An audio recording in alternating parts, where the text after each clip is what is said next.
Subscribe कीजिए AQ take Hindi channel को और दबाइए इस बेल बटन को टेक्नोलॉजी वीडियो सबसे पहले देखने के लिए।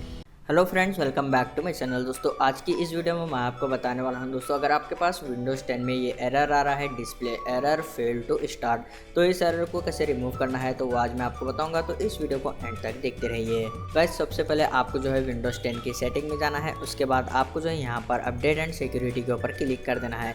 फिर दोस्तों जैसे कि आप यहाँ पर देख सकते हैं विंडोज़ अपडेट, अगर आपके पास विंडोज़ अपडेट जो है पेंडिंग में है तो आप जो है उसको पहले अपडेट कर लीजिए। उसके बाद दोस्तों आपको जो है यहाँ पर ये स्टार्ट बटन जो है इसको राइट क्लिक कर यहाँ पर आपको जो है डिवाइस मैनेजर के ऊपर क्लिक कर देना है। फिर आपको जो है यहाँ पर एक ऑप्शन देखने को मिलता है डिस्प्ले अडेप्टर, तो आपको जो है यहाँ पर इसके एरो के ऊपर क्लिक कर यहाँ पर आपके जो ड्राइवर है डिस्प्ले के उसको जो है आपको राइट क्लिक कर अपडेट कर देना है। यहाँ पर सर्च ऑटोमेटिकली फॉर ड्राइवर के ऊपर आपको जो है क्लिक कर देना है। उसके बाद आपके पास जो है डिस्प्ले ड्राइवर जो है अपडेट हो जाएंगे, तो आपको जो है इसको क्लोज कर देना है। फिर दोस्तों आपको जो है पीसी को एक बार रीस्टार्ट करना है, आपकी प्रॉब्लम जो है वो सॉल्व हो जाएगी।